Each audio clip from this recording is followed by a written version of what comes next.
je suis un peu ému, forcément. C'est ma première vidéo qui a un titre véritablement putaclic. Voilà, mais bon, qu'est-ce que tu veux? En même temps, faut bien attirer le chaland, faut bien que ça clique sur les vidéos.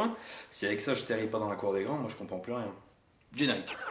Don't care a fuck, cause I'm just drinking, smoking, straight west coasting, bitches putting ass in motion, pussy popping, sex promoting. I don't care a fuck, cause I'm just drinking, smoking, straight. Bonjour et bienvenue dans la rubrique de G, c'est un plaisir de vous retrouver aujourd'hui pour une nouvelle vidéo qui, vous l'aurez compris, ne parlera pas d'un comics en particulier, mais plutôt d'un genre à part entière, les Elseworlds.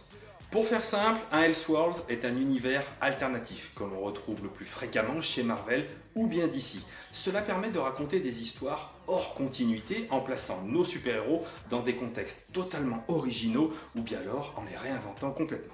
Ces histoires sont très souvent largement plébiscitées par les lecteurs. Avant de vous expliquer pourquoi je trouve les Elseworlds souvent plus intéressants que les histoires tirées de la continuité classique, on va essayer de balayer rapidement ensemble les différents types existants.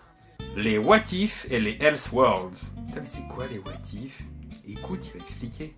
Et si Hulk avait le cerveau de Banner? Et si les 4 Fantastiques s'étaient tous transformés en choses? Et si Wolverine se battait contre Conan le Barbare?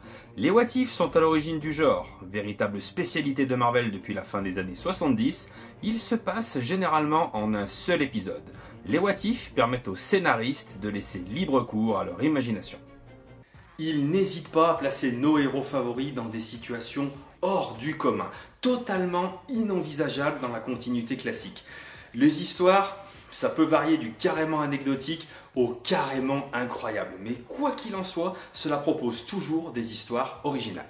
Chez DC Comics, on ne parle pas de What If, mais de Elseworlds. À la différence de chez Marvel, ces histoires sont généralement en plusieurs épisodes. Enfin, globalement, ça reste le même principe. Placer les super-héros dans des contextes totalement différents de ce que l'on pourrait voir dans la continuité classique. A noter que maintenant, le terme de Elseworlds est quand même passé dans le langage courant et on désigne généralement sous ce terme l'ensemble des univers alternatifs.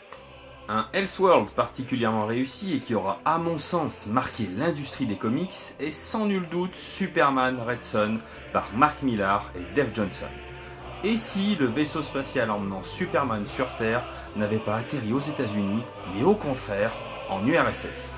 C'est le point de départ de cet incontournable de chez DC Comics. Les réalités alternatives. Afin d'atteindre potentiellement un nouveau lectorat, il arrive que Marvel ou DC créent des univers alternatifs à part entière où des histoires vont pouvoir s'y développer allègrement. Un exemple bien connu chez Marvel est sans contestation l'univers Ultimate. Les histoires de la continuité classique se passent sur la Terre 616. Au début des années 2000, un nouvel univers est apparu, celui de la Terre 1610. Cette réalité à part entière a permis à la Maison des Idées pendant plusieurs années de raconter différemment les aventures de nos héros favoris en proposant à chaque fois des origin stories réactualisées pour chacun des plus grands héros Marvel.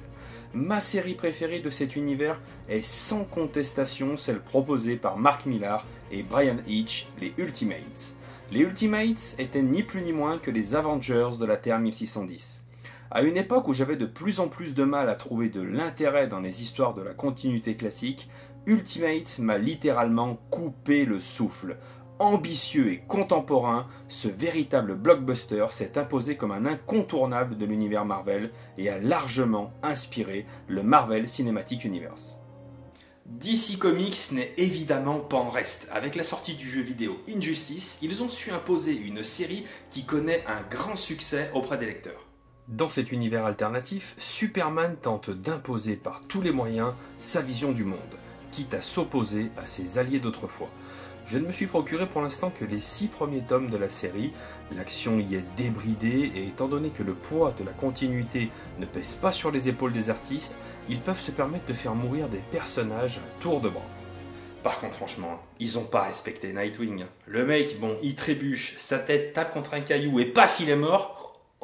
Oh le manque de respect, c'est quand même un super héros quoi. Bon, je sais que ça peut arriver dans la vie quotidienne, c'est pas la question, mais quand même, franchement, comme mort, c'est tout pourri. Globalement, le seul point noir que j'ai pu noter, c'est la qualité graphique et le manque de cohérence entre les différents artistes qui interviennent dans Injustice. Voilà, globalement, c'est moche. Si, on peut le dire, c'est moche. Mais enfin, une fois évacué cet aspect, il reste une histoire quand même très sympa et vachement rafraîchissante. A noter également la collection Earth One, qui propose une revisite des plus grands héros d'ici à leur tout début. Superman, Wonder Woman et bien sûr Batman ont évidemment droit à leurs histoires. C'est ce dernier, comme j'ai pu le dire dans une précédente vidéo, qui m'a le plus marqué.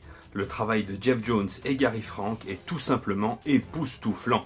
Vous pourrez y découvrir un Batman débutant, quasiment en apprentissage, et un Alfred Pennyworth unijambiste mais carrément badass. Une pépite à découvrir de toute urgence, si ce n'est déjà fait. Pour ma part, j'attends également la sortie en français chez Urban Comics de Green Lantern Earth One, qui vient tout juste de paraître aux États-Unis. Les réalités alternatives temporaires. Ah putain, mais il y en a des temporaires aussi. Chut, écoute. Chez DC ou bien Marvel, il arrive qu'un événement cataclysmique fasse basculer l'ensemble de la continuité dans une réalité alternative. Dans House of M par Brian Michael Bendis et Olivier Coipel, c'est la sorcière rouge qui sera à l'origine de ce bouleversement. Devenue folle ayant tué une partie des Avengers, elle usera de ses pouvoirs pour refaçonner la réalité et créer un monde où les mutants règnent en maître, avec Magneto à leur tête en tant que chef de la maison M. Dans Flashpoint, c'est encore une fois un super-héros qui est à l'origine d'un immense bouleversement. Et cette fois, c'est Flash. Ils foutent que la merde, c'est con des fois. Hein. En voulant sauver sa mère des mains d'Eobard Thawne, c'est Barry Allen qui sera responsable de l'émergence de cette réalité alternative. Flashpoint, scénarisé par Geoff Johns et dessiné par Andy Kubert et Scott Collins, emmènera les lecteurs dans un univers où Amazon et Atlante se livrent une guerre sans merci, et où bien d'autres héros auront eux aussi leur destin bouleversé. Ces deux comics sont absolument merveilleux. Comme tout à l'heure, Flashpoint, bon, j'y ai déjà consacré une vidéo complète, donc je ne veux pas m'y attarder dessus, puis je vous invite à aller voir la vidéo que j'ai pu sortir précédemment. Concernant House of M, je dirais que c'est un crossover que j'adore, c'est certainement l'un de mes préférés chez Marvel, notamment ces dernières années. Grâce à ce postulat de départ qui est très important, Brian Michael Bendis, il nous livre une histoire pleine de créativité, pleine d'inventivité, et j'ai vraiment aimé ce récit. Olivier Coipel, qui est donc le dessinateur français qui intervient principalement sur cette série, il est absolument génial. Il donne vie à ses personnages comme personne. C'est un artiste avec un talent absolument immense. Je vous invite à découvrir House of M, et si vous le pouvez, à découvrir également tous les petits tie-in qu'il y a eu autour et qui enrichissent véritablement ce récit. Pourquoi les Elseworlds sont-ils si cool ? C'est vrai ça, pourquoi ils sont si cool? Putain mais ta gueule, écoute oh. Les univers super-héroïques de Marvel et DC sont très vieux, il est donc important de pouvoir les réécrire de temps à autre pour les rendre plus contemporains, plus attrayants et donc de pouvoir attirer peut-être de nouveaux lecteurs. On ne peut pas raconter Batman ou bien encore Spider-Man de la même manière qu'il y a 40 ou bien 50 ans. Le monde a évolué, le lectorat a changé et les attentes sont désormais différentes. Les univers alternatifs, les What If ou encore les Elseworlds, ce sont de véritables champs d'expérimentation pour les artistes. On peut très facilement y proposer des changements radicaux par rapport à la continuité classique, et ça, on va pas se mentir, sans pour autant prendre une nuée de fans hardcore dans la gueule. Et il arrive que certaines de ces expérimentations rejoignent finalement la continuité classique. On a pu le voir récemment avec Miles Morales ou encore Holman Logan. On a tous remarqué que dans les comics, le concept de mort, il est assez illusoire. Dès qu'un de nos super-héros favoris meurt, on attend tous, sans trop paniquer, le prochain changement en carton qui va permettre de le ressusciter. Malheureusement, à force de trop tirer sur cette corde, la mort elle est totalement désacralisée. Et maintenant, quand un héros meurt, grosso modo, ça n'émoustille plus le lecteur.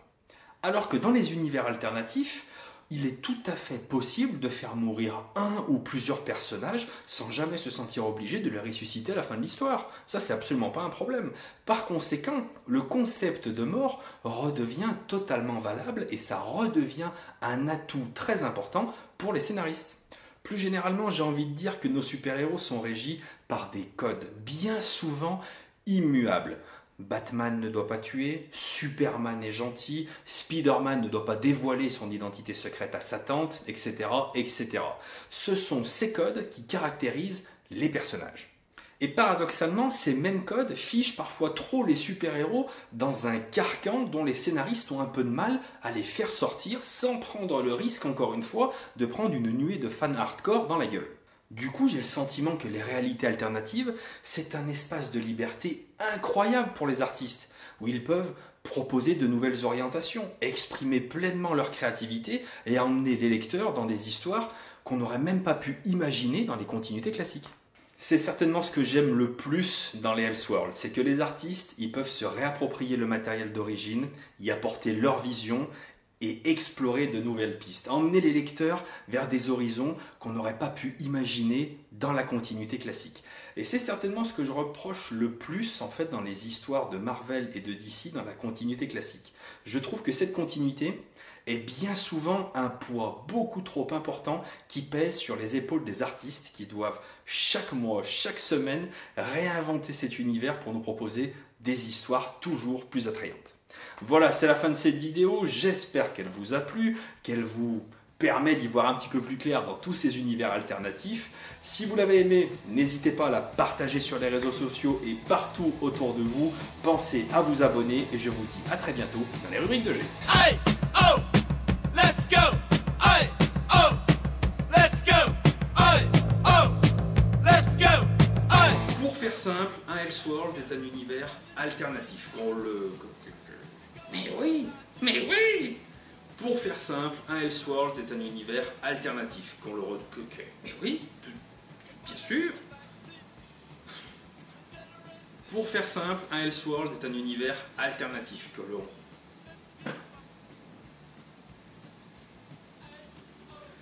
Mais c'est... Oh. Pour faire simple, un Elseworld est un univers alternatif qu'on le rompe. 616, alors que l'univers Ultimate.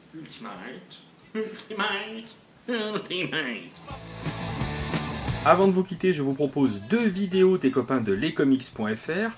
Une de Comics Race concernant le temps chez Marvel, avec en feat les chroniques de Marvel, ce qui est quand même pas dégueulasse comme feat, et l'autre du baron DC, l'incroyable Mr. Yanda, pour nous parler de la continuité avec le DC Rebirth. A bientôt!